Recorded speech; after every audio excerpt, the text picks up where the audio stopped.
این قرآن متحرک نیست و زنده نیست. پیامبر قرآن متحرک دو پا بود، زنده بود. از عایشه سوال شد اخلاق پیامبر چطور بود؟ گفت اخلاقش قرآن بود، قرآن زنده رو زمین راه میرفت. یک زمانی 7 تا قرآن بیشتر در مدینه نبوده.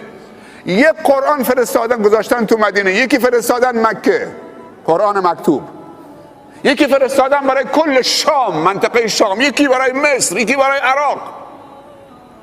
امروز تو هر خانه 25-50 تا قرآن هست ولی حیات نیست، زندگی نیست، تحرک و نشاط و شادابی و تراوت ایمانی نیست. بعد رسول الله صلی الله علیه و سلم بلند شد، دست سلمان رو گرفت. سلمان از ماست، از خاندان منه، از آل بیت منه و اون قومی که ندیده منو میپذیرن و به من ایمان میآورن از قوم این هستن. ایمان وجود داره. این همه جوان مؤمن تو بازار، اگه بگیم بازار فتنه درش زیاده،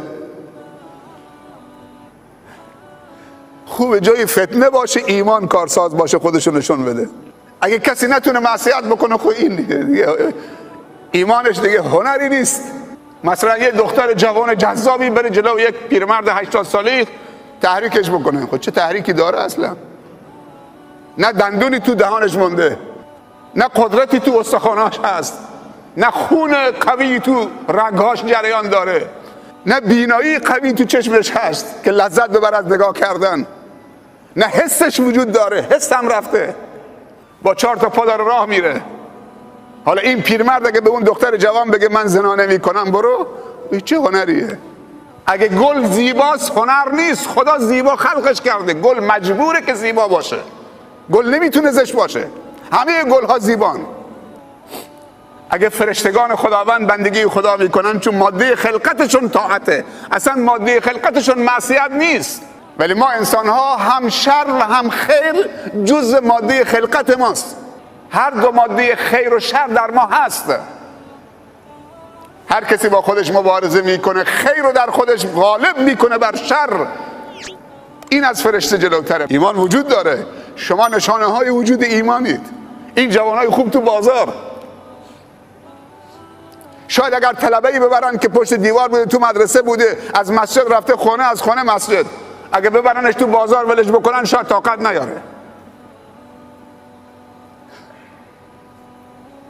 ولی این همه فتنه تو بازار، جوانای بازاری همه روزن با دهان روزه، این همه وسوسه، جوان هستن، مجرد هستن، پول دارن، همه امکانات دارن. اینجا ایمان شاهکار میکنه، خودشو نشون میده. این ایمان ارزش داره، نه ایمانی که از ناتوانی باشه. من معصیت نمی کنم چون ناتوانم، نمیتونم. علمای بزرگ برای محبت خدا 10 تا علامت معرفی کردن، 10 تا ویژگی. چطوری میدونید تو واقعا خدا رو دوست دارید؟ 10 تا علامت هست. انشالله فردا اگر حیاتی تمدید شد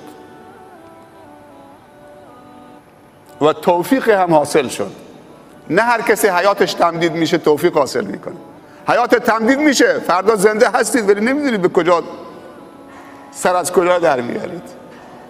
اینجاست که شب که میخوابید حتما دعای خواب بخونید. به نام تو میمیرم و به نام تو زنده میشوم. خدا باید اجازه بده.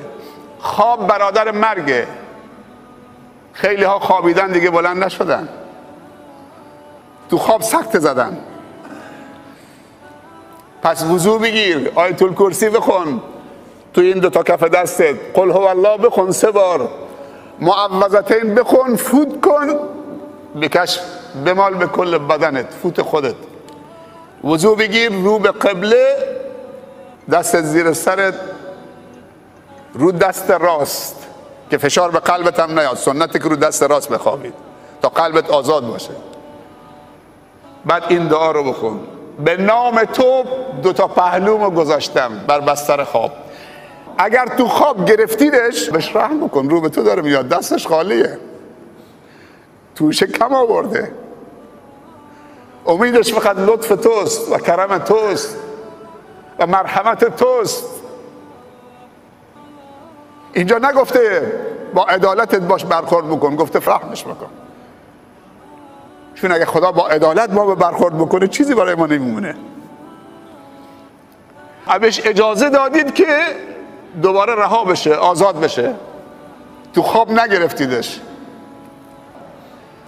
اگر من زنده بشم تو منو حفظ نکنید، این زندگی به درد چی میخوره؟ افسار گسیخته میشم اگه حفظ خدا نباشه. نکاری به این که فلانی شیخه یا فلانی رهبره یا فلانی استاد دانشگاهه یا فلانی بازاری یا مهندسه. نه، باید فحفظها باشه. اگه فحفظها نباشه همه افسار گسیخته میشن. با همون حفظی که بندگان صالح و مخلص تو نگهداری میکنید، اگه اجازه زنده موندن و حیات مجدد دادید، خودت هم حفاظت بفرما.